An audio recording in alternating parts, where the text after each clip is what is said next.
Welcome, everybody. I see that everybody's trickling in. It's great to see. We're going to be starting in just a couple of minutes, just giving everybody some time to sign in. So just bear with us while we wait for everyone.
Thanks again, everybody, for joining. I see that our numbers are stabilizing. We got lots of people here, so very, very happy to see that.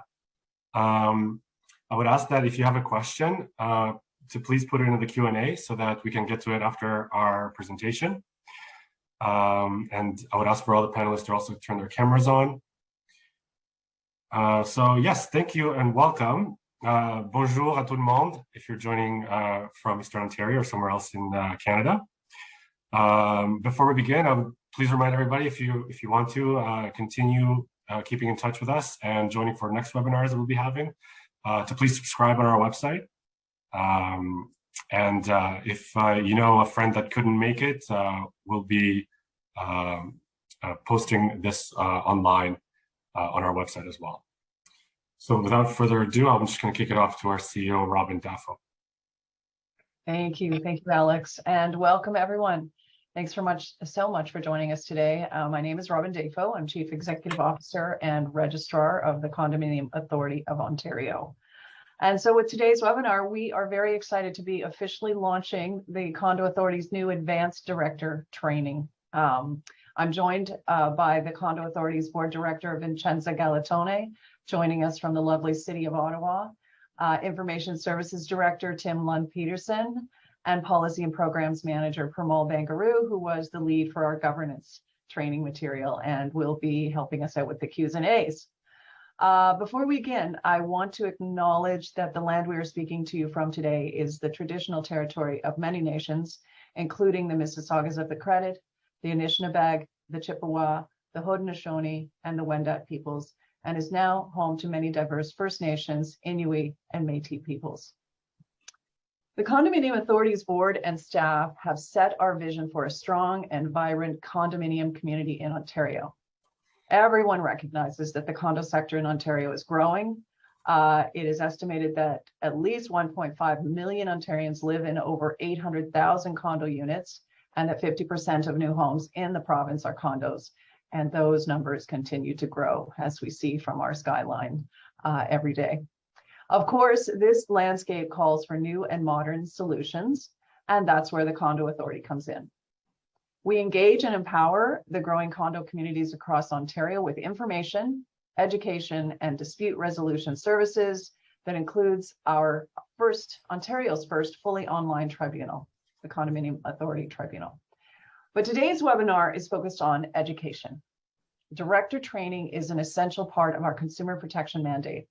And when we launched in 2017, we introduced our foundational director training program, which is mandatory for condo directors within 6 months of their election or reappointment.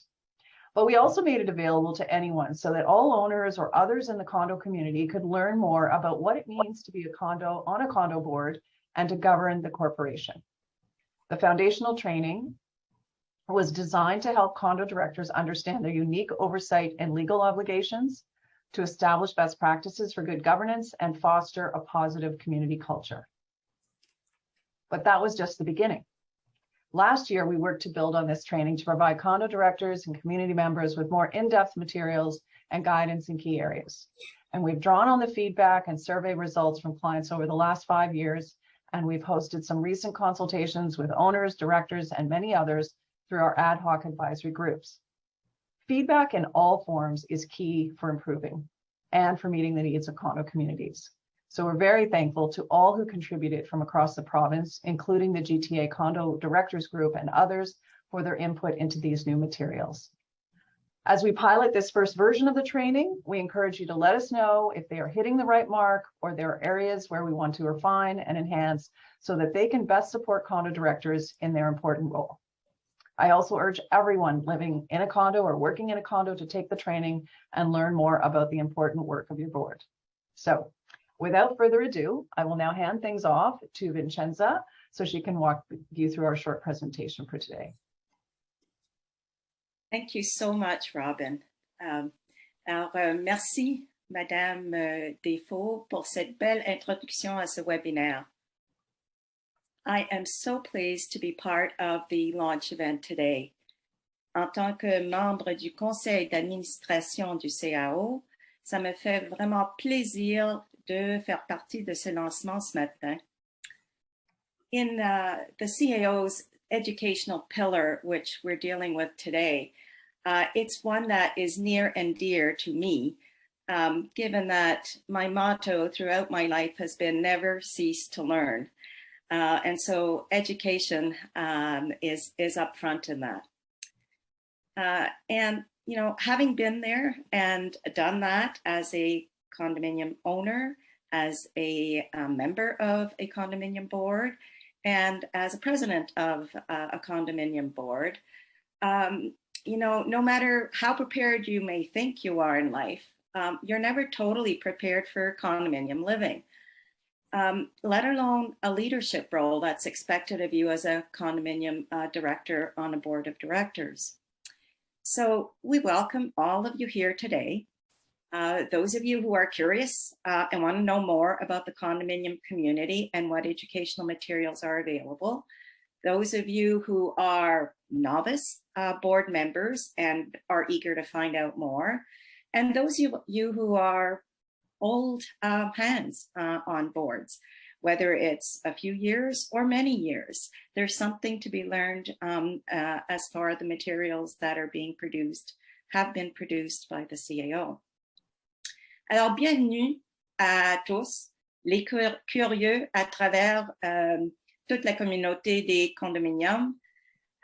Il s'agit dans ce cas-ci pas seulement le savoir, mais de savoir-faire. Et tous les outils qui ont été développés et qui sont présentés aujourd'hui sont disponibles dans les 2 langues et ils se concentrent sur le savoir-faire. So the help we're providing with our whole new suite of educational materials being launched today are really about how to. Have you ever thought to yourself, if only I had known how to? We hope we can turn that around today. So you leave our webinar thinking, I know now where I can get help on how to address some situations that come up in a variety of aspects of condo living. So the CAO is really pleased to announce 3 types of materials. First and foremost, a series of in-depth reference guides. And these guides are on a number of selected topics, which you'll hear about in more detail. But the guides themselves are chock full with information and know-how gathered from a wide range of experts across our condominium community and industry. The second series of materials are the advanced training modules. These modules are available now, and they're available to anyone who has completed the mandatory foundational training, director training, that's currently available on the site. These modules are optional and they're available anytime. So you can actually plan your learning and you can learn on an as-needed basis as situations crop up in your community. And the third aspect of the materials, the advanced modules themselves are interactive, and they are built on selected elements of the guides, and they walk you through, they walk the learners through a series of scenarios to illustrate, first of all, what kinds of situations do come up in condo living. And then, more importantly, how does an effective condominium board actually handle such situations? So we think this is a powerful duo: the training guides and the modules and all of the scenarios and templates that are provided. So important in all of this is we'd like you to test run all these materials, and I can only echo what Robin has said. The training's beneficial to owners and other members across the condominium community who all can gain knowledge and certainly learn to apply that knowledge in their particular condominiums. The topics. Last year, after surveying directors, owners from across the condominium sector, it was quite clear that more training was needed. It needed to be high quality. It needed to be more in-depth training, and things that would be very helpful to condominium directors in carrying out their duties. So 6 themes rose up to the surface as priorities, and the preparation of training materials began for those topics. After all of the consultation that took place, the guides and the modules focus on condominium governance and emergency planning and preparedness. So in emergency planning, it shouldn't be surprising, because given the health emergency we've lived through, given the various weather extremes, power outages, etc., it was very timely to provide more assistance to condominium directors. Finances, another area requiring some attention.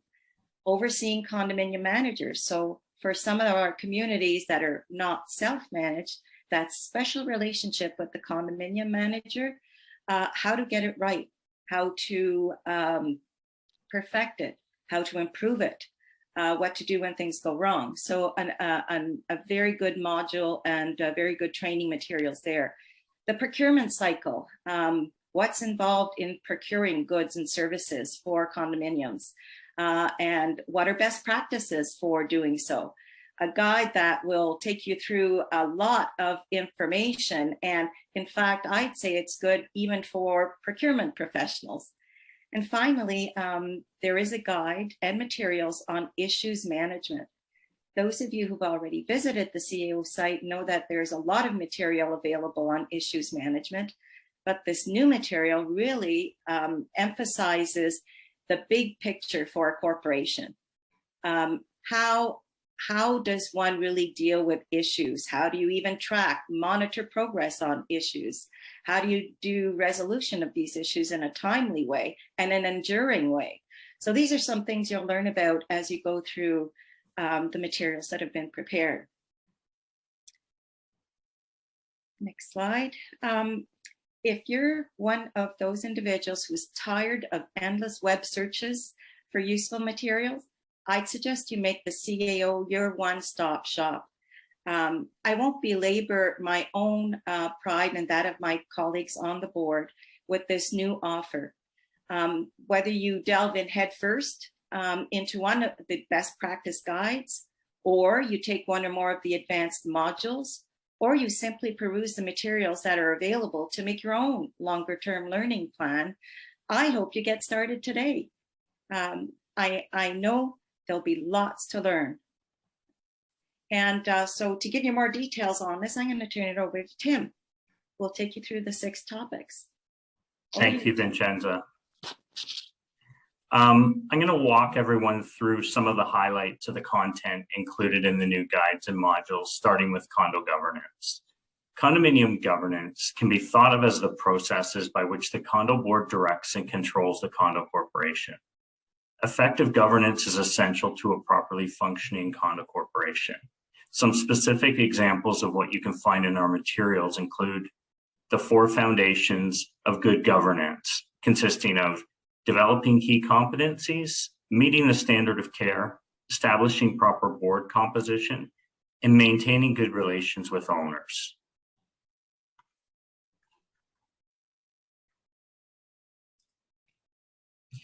Finance is another key topic that was identified as something that directors wanted more training on. An important aspect of financial due diligence for directors is being able to properly understand the funds they are overseeing. Some specific examples of what we cover include information to help you understand monthly, annual, and audited financial statements and review them properly, guidance for preparing a budget, and breaking down the purpose of a reserve fund.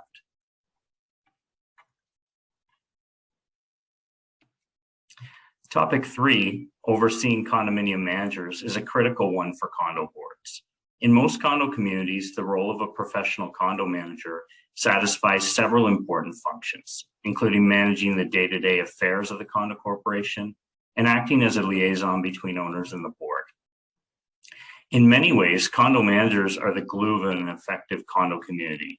Our materials cover how to have an effective and positive working relationship with condo managers to ensure a well-run, cohesive, and happy community, including hiring the right manager, setting objectives, creating and maintaining a positive and collaborative working relationship, and resolving difficulties.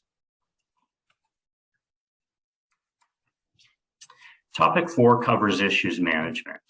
Condo living often means coexisting with neighbors, sharing common elements, following rules, and balancing lifestyle differences. Because of this, issues management, the process of proactively and effectively dealing with problems to minimize or avoid future harm, is a highly useful skill for all directors. Some examples of what we include in our issues management coverage are understanding the issues management process and applying it to your condo corporation, understanding where issues can come from and how to evaluate them, and how to solve and track common issues. And some of these issues can include diverse challenges as smoking, noise, cannabis, pets, and many, many more. Topic 5 deals with procurement. Condo corporations require a wide range of goods and services to operate, and these goods and services must be obtained in an efficient, transparent, and fair manner.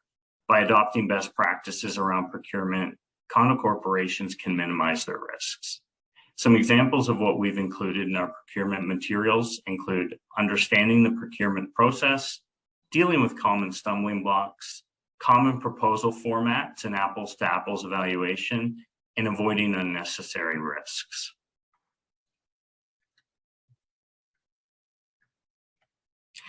And then last, but definitely not least, is our coverage of emergency planning and preparedness.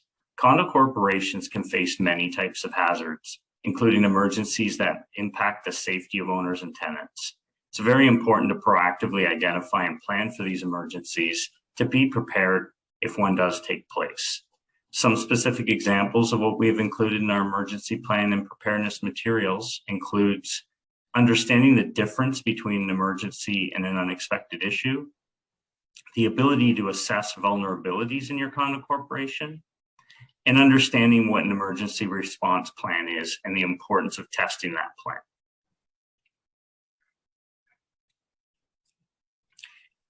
So where can you find this new content? For anyone who wants to access it, it's available right now on our website. You can check out the best practices guides directly on the site under the Advanced Director Training section without having to log in. You can read any of these guides from cover to cover, which I highly recommend, or you can jump into certain sections depending on your current needs. To access the Advanced Director Training modules, you'll log into your CAO account just as you would to access the foundational training and experience our new modules for yourself. One note here, as Vincenza pointed out, you will only see the Advanced Director Training modules in your learning path if you have completed the mandatory training modules.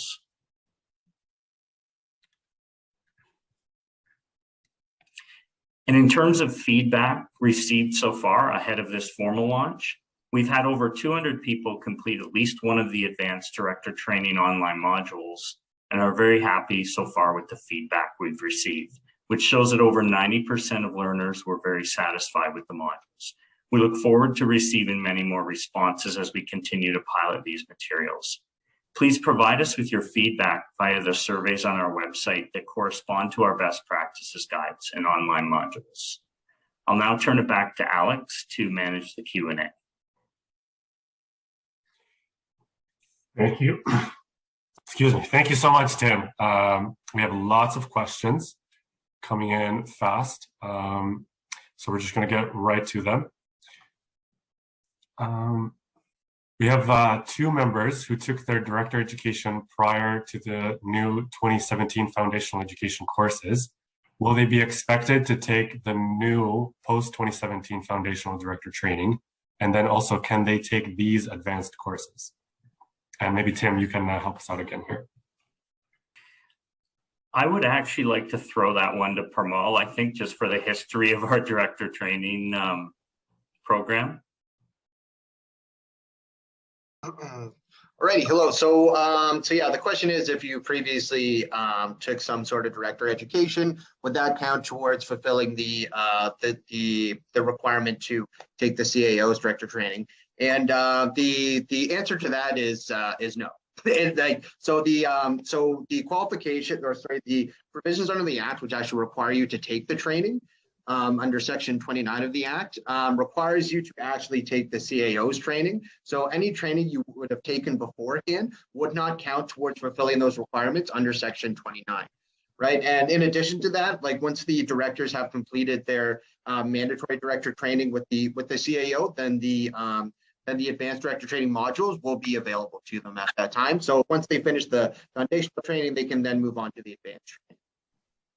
Right. So foundational training first, and then you can take the advanced director training. But you can take you can read the guides anytime. Awesome. Thank you so much. So lots of questions coming in. What is the difference between foundational director training and advanced modules? So just to really drive that home, maybe Tim, do you want to take that one again? Yeah, the difference, number one, is that the foundational are mandatory. Obviously, sort of that's a legislative requirement for a condo director. These are optional. And then from a content perspective, what I would say is our foundational modules, obviously some of those they're based on the Condo Act, but they're more basic, whereas these really dig into the 6 topics at a different level. And I would say other difference being we have guides and modules for these ones. So the guides functioning is that in-depth sort of reference guide. And then the modules being very interactive and very case study scenario driven that takes you through how a board reacts and handles certain issues. Perfect. Okay, so next a question for Vincenza, I think. So this training is open to directors. This new training is open to directors and to owners and basically anybody. But why would someone who's not a director want to take the training? Thanks, Alex. A really important question. First of all, I'd say learning is very much a personal, not just a personal goal, but it is very catered to the individual. If you're living in a condominium community, owner, renter, temporary or not, I think understanding the community that you're in begins with understanding your responsibilities and also understanding the roles that others play, their roles and responsibilities. So the training is very helpful in putting yourself in the other person's shoes to understand maybe what they're there to do, how they're doing it, how they need to interact with you, etc. So harmony in the community starts with knowing, right? The knowledge you have about what's expected of yourself, what's expected of the other. That's the first thing. And the second thing I would say, there are many people who are simply curious and want to have information available. It is available. Take advantage of the fact that it's available. And who knows, you may be a director in a few months and in a year or so. So it's very helpful to begin that process now, to know what it's all about and how you can be most helpful by providing your talent and skills to the community that you live in. Awesome. Thank you so much. Okay, still more questions coming in. So this person says, we are in the process of hiring a condominium manager. What are the criteria in the selection for the right manager? And so maybe Parmal, if you'd like to take a stab at this one. When it comes to selecting the right manager, you really have to identify what the corporation's needs are, right? So different corporations can often be looking for different things because the condominium sector is a very nuanced one, right? You know, the needs of the condominium manager for across compared to say a townhouse complex to say a high rise can be a bit different in a number of respects, right? However, there are a lot of say commonalities that you can look for, and I think that's one thing that the educational programming at the CMREO has really looked to do is really to provide that foundational knowledge that every condominium manager in the province should really know and understand. Now, if we're looking for, you know, it can be a bit difficult to provide say a comprehensive list or a checklist for you in this. But one thing I would suggest that you do to really develop what you're looking for, and this is one thing I believe we go into not only in the guide but in the module as well, is to really strategies for the corporation to assess for itself what its specific needs are for a condominium manager and or a condominium management company as well. Right. So one thing rather than, you know, trying to just give you general ideas, one thing I would advise you to do is just take a look at our guide in the module and also potentially the CMREO's website as well. Perfect. Okay, moving right along. So we have a question from Jeff. Jeff is asking, what is being done to ensure that directors follow the financial model set out in the Condominium Act insofar as it relates to properly saving for future capital maintenance and replacement costs? If boards decide not to adequately fund a reserve fund, or if they use a reserve fund to pay for one-time expense that were not addressed in the reserve fund study. Parmal, I'm not sure if you caught all of that. Let me know if you need me to repeat. Oh yeah, I actually read that one in the chat, so that I was looking at. Yeah, I noticed that question, and it's a very good one, in a very timely one as well. So you know what essentially what's being done is what the CAO has done, you know, in the past couple of months is we focused on raising the awareness of these requirements and also strategies that boards and owners and corporations can use to ensure that they're maintaining a healthy reserve fund, right? So a few months ago, we actually launched a very heavily researched guide on ensuring healthy reserve funds, which we then promoted to the sector, of course, which includes a number of different strategies and really the roles of both the owners and the board in ensuring that they have a healthy reserve fund to pay for the major repair and replacements of the common elements and assets of the corporation, right? So, you know, and this is actually, and it was kind of almost like a point of pride for me and my team. It was a very heavily researched guide. Like I said, we launched a number of advisory panels with industry experts and other individuals from the sector, right, to put this guide together. So one thing I would, you know, definitely recommend to everyone in attendance here, and you know, also tell your friends to definitely take a look at this guide because it's very important with raising the awareness of, you know, how important it is to have a properly funded reserve fund to not only maintain and increase the value of the corporation, but also for purposes of safety for the owners and residents as well. Awesome, thank you so much. Okay, moving right along. Does the material address how to face crises similar to what we've seen recently, including COVID, internet outages, I think referring to what happened with Rogers recently, tornadoes? Tim, I think maybe you can speak to the emergency preparedness materials. Yeah, our emergency preparedness guide certainly gives you a framework for handling a variety of emergencies. It's not so specific that it's going to walk you through necessarily the emergency you're facing, but it will give you the tools to create a plan that can make you prepared for those things. And I would also say that our issues management guide as well, because sometimes it's hard to tell where the line crosses from an issue to an emergency. So both of those guides and the modules associated with them will give you a framework to get you and your condo corporation prepared for anything that might come your way. Great. Yes, Vincenza. I just wanted to add that a very useful exercise for condominium boards to do is to use the guide and analyze how they dealt with the COVID situation over the last 2 years. So what steps were done or not done? How could they have done something better in light of the information now being provided in the guide? So a backward look can actually be extremely helpful to the condominium boards in looking forward on improving their plans or implementing a plan. That's right. Okay. Thank you. So more questions coming in. Louise is asking, I went through the guides that I'm interested in. As a small self-service condo, templates would be extremely useful in ensuring standardized approach, particularly for budget monthly reports. Is this something that you might be looking to add in the future? Perhaps Tim?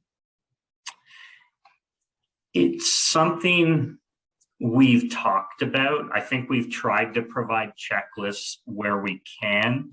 I think we will continue to receive and take feedback on these materials and really look to keep improving them. And if that means more checklists, more templates, if we're able to kind of hit the sweet spot on that, it's certainly something we will continue to review as we move forward and receive more feedback.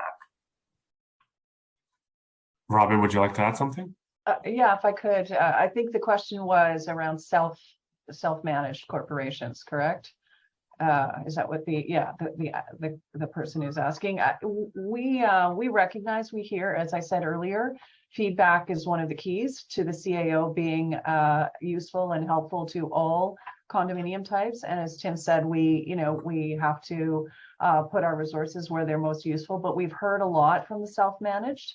And so certainly taking away that question and the idea of maybe a template for the budgeting in a self-managed, maybe an advisory group with self-managed corporations. So thanks again for highlighting that important group in the sector.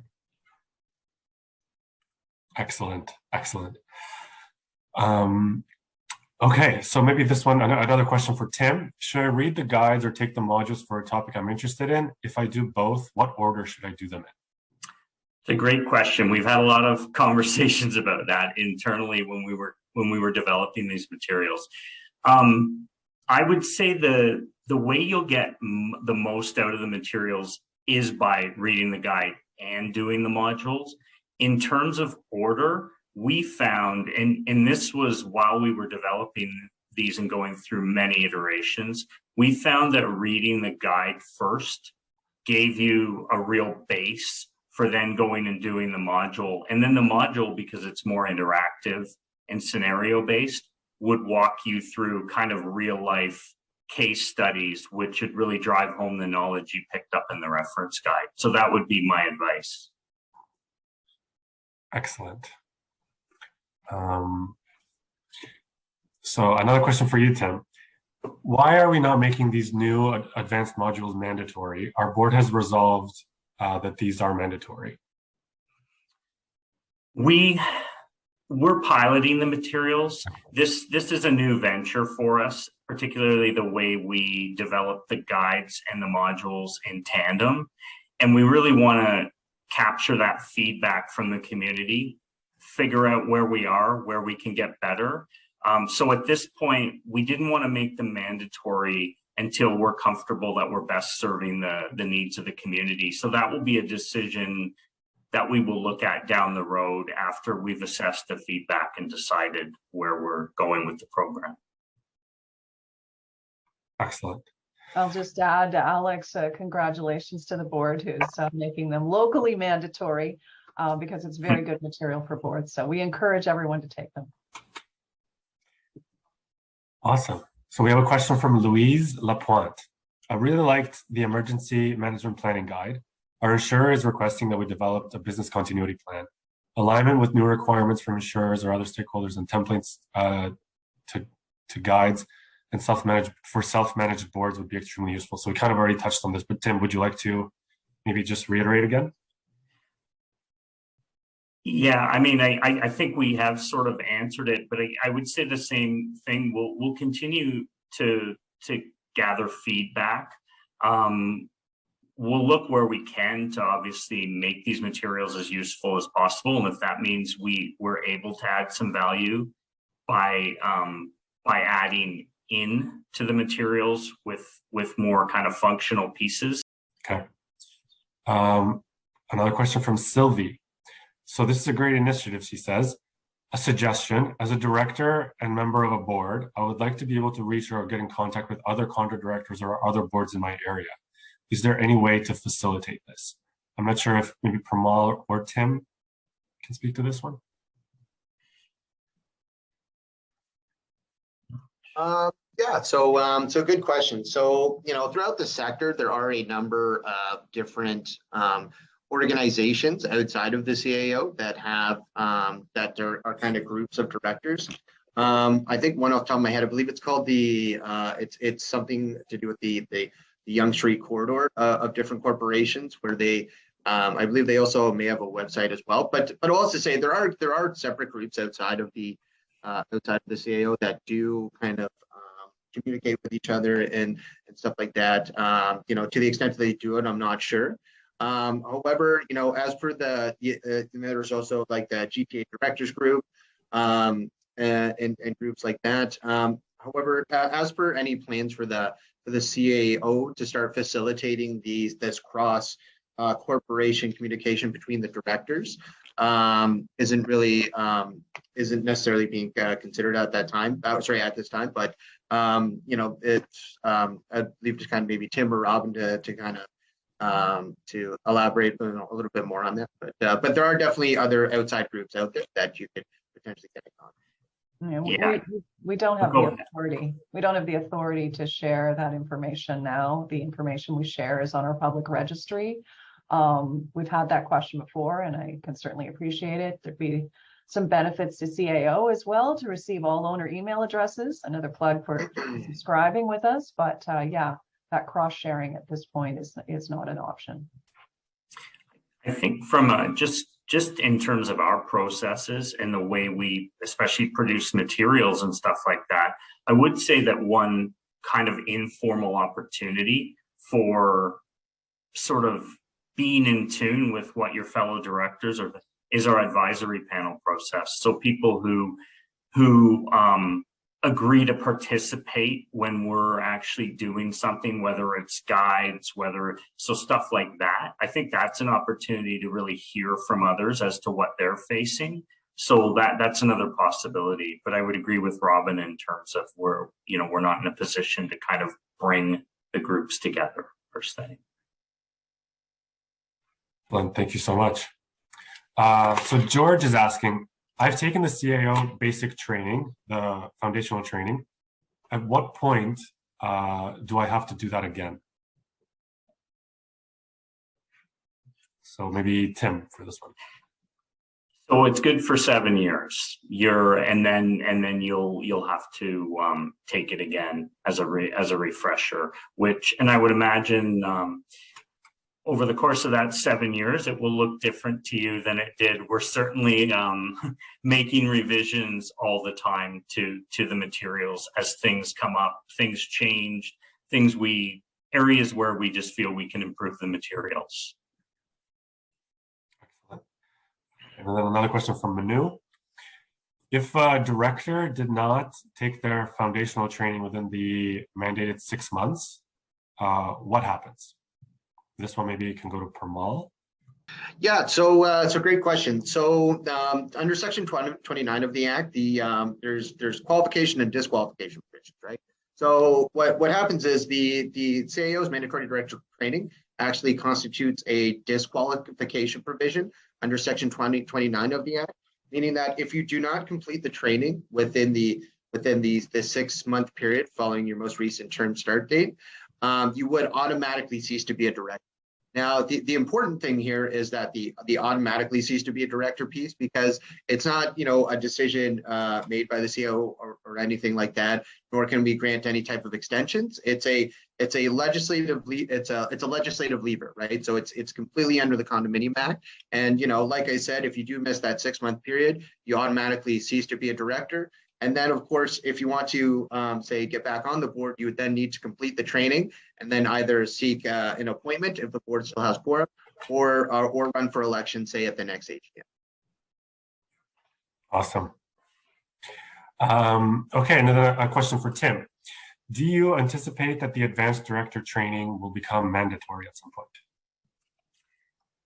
This is a very popular topic. I would say that's ultimately a decision we have to make internally, and one which will require board approval as well. What I can say is we feel very strongly that the materials are really strong, and we think people will benefit highly from them. But I'm not really in a position to say 100% that they'll become mandatory, but I certainly think it would help anyone who uses those materials become a better director, or as Vincenza pointed out, a better member of their condo community, frankly. Perfect. Okay, so this is a very popular question as well, so I feel that we should address. Is it possible to get hard copies of the guides? I will start off, and then folks, please come in. On our website, we have posted the materials in PDF form, and they are printable for you. So the best way to do that is to print them from there if you'd like them in hard copy. If you don't have a printer, or if you have some other accommodation that you require, you can get in touch with us and we can speak to you about that. If anybody else would like to add anything, feel free.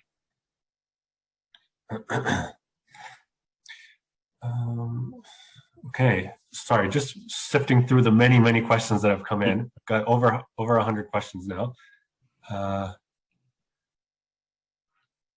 Okay, does the module overseeing condo managers, so the overseeing condo managers module or the guide, deal with cases of property managers not being responsive to the board's requests? For example, ignoring requests or not following up on board decisions. Maybe Tim or Pramal, whichever you think. I'd say that's a very specific question, and quite honestly, without going back to it, I'm not sure if it specifically references that situation. But what they would definitely cover is situations where it'll definitely talk about the way to manage those relationships and expectations around a condo manager's performance and that kind of stuff. And again, kind of like I mentioned with the emergency planning one, it would give you the tools and the framework to kind of handle situations that come up with your property manager. It just might not, again, specifically address the exact situation that you're encountering.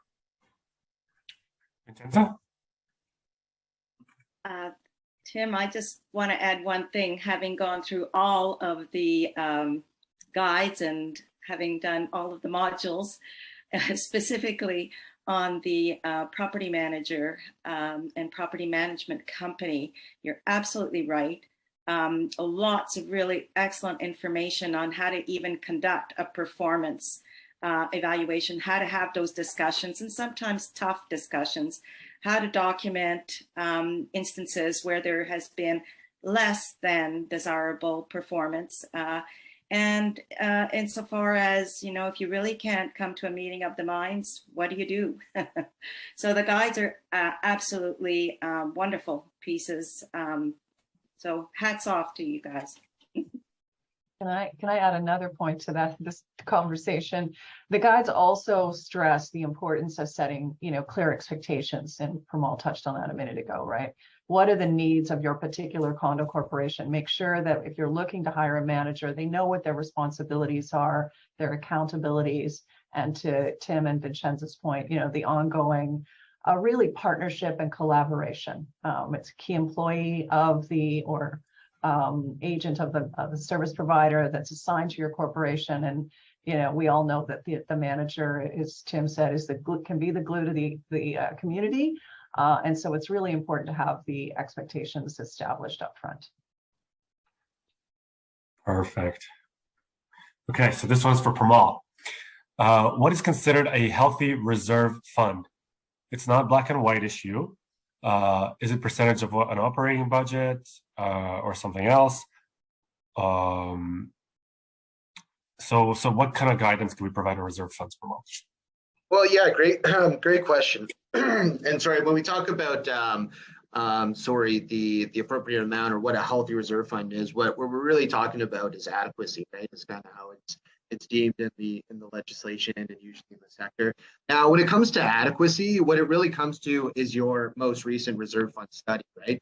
Which will update the financial projections that the corporation has, that the reserve fund study provides for a year-over-year basis, right? To indicate, you need this much, money in the account at these times to ensure you have enough to pay for the major repair and replacement of the common elements, right? However, the important thing to understand about the reserve fund study is that these studies are estimates, right? So, for instance, if you have a boiler that you're planning to replace in year 15 and it happens to go in year 12, right, there may be a bit of a shortfall there, right? So even though something can be deemed or a reserve fund could be deemed adequate as per the most recent reserve fund study, there are certain risks to it, right? These are estimates at the end of the day.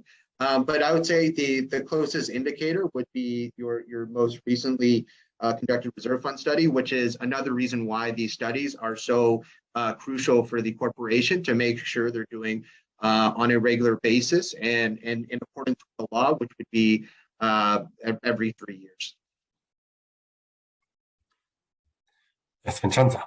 I just wanted to add to Pramal's material that the board itself should be providing its owners with its plan for future funding, and the plan itself should be based on that reserve fund study. If there is a difference, then presumably the board comes forward with why there's a difference. So it's another piece of information that owners can use and discuss amongst themselves and discuss with their board. So both tools, the plan for future funding and the reserve fund study itself, are key pieces. Thank you. Great clarification. Okay, moving right along, we have a question from Dinesh. So we've tried to request installing EV charging and parking in our parking in our condo. What are some of the rights and what can owners do to get this done? So I think this one goes to you, Pramal. Yeah, thank you for the question. And this is something that I believe, so I believe it was back in 2018, the Ontario government actually implemented changes to Ontario Regulation 4801 for a process for owners and corporations to easier facilitate the installation of electronic vehicle charging systems. Right outside of the changes to the common elements that you find under the Condominium Act, right? So one thing the CAO did early on, and I remember this because I was part of the process, of course, was we developed some helpful guiding materials, both for corporations and for owners, in getting these types of electronic vehicle charging systems installed in the corporation. So not only does this include what the process looks like and all the different steps, it also includes some helpful templates that you can use to help facilitate this process. So one thing I would definitely advise you to do is go over to our website and take a look at our materials on the charging system, and just follow up with us if you have any questions. Awesome, thank you. So maybe this is a question for Tim. We are looking to change our condo management. Do the guides and modules have any information on how we might go about that process? Pramal, feel free to jump in as well.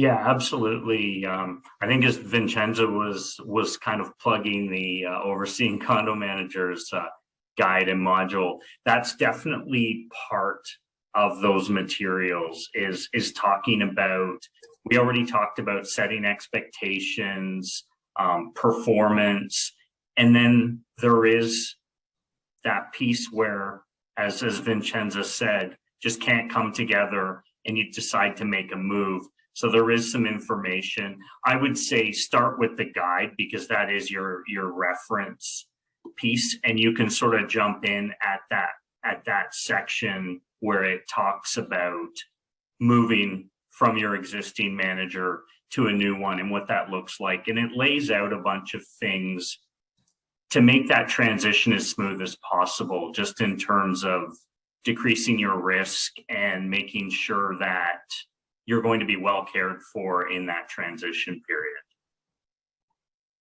Perfect. Great. Can I just add, Alex, that, the change that brought about the CAO also brought in licensing of condo managers.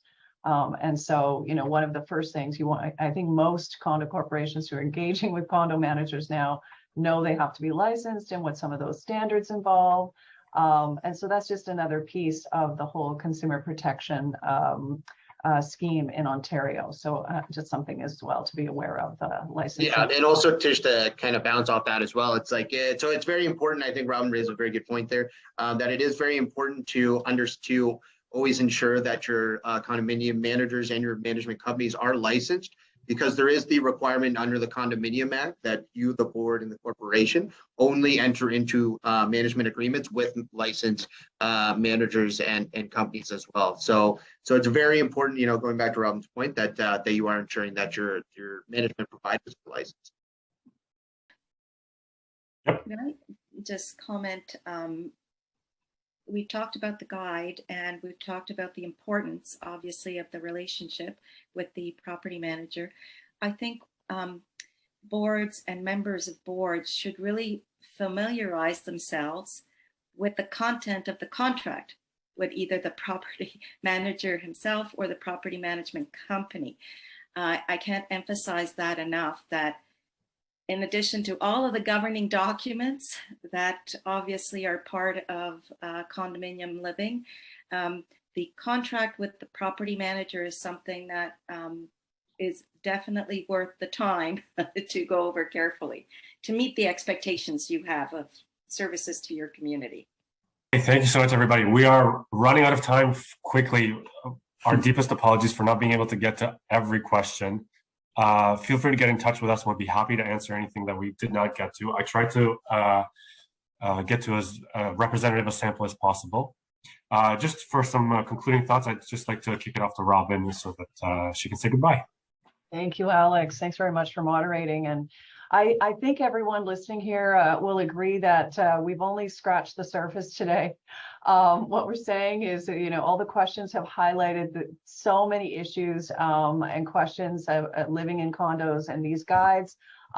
We like to call them, the textbooks. You can go for the specific issue within the guide, and it's a reference you can go to at any time. But take the guides, take the modules. In closing, I do want to thank Tim, Vincenza Pramal, Alex, Abida, and others on the team for all the work for today's inaugural webinar, and of course, the tremendous amount of work that went into developing these new materials. I'm so proud of this important work. We all are. Board and staff are very excited to be launching advanced training as part of our commitment to be supportive to directors and a go-to source of information and education in condo communities. I really want to thank everyone for attending today and all the great questions. As everyone has been reinforcing, these are director training materials, but everyone benefits when everyone understands what it means to be on your board and what it means to govern condos, because it's different than governing other kinds of organizations and companies. And our collective goal is to support everyone so that you best enjoy where you live. So Today marks another first, as I said, for the Condo Authority with the launch of this webinar, which will become a quarterly event, along with our owner's newsletter, which you would have received a few weeks ago, earlier in the month. Please subscribe to CAO and urge your friends and co-owners to subscribe as well to, as we say now, stay in the know with CAO so that you'll be up to date on upcoming topics and other events. We will be hosting our virtual annual meeting and recognizing the Condo Authority's 5th anniversary in September. So stay tuned for that. And thank you again for joining us today. Thank you all.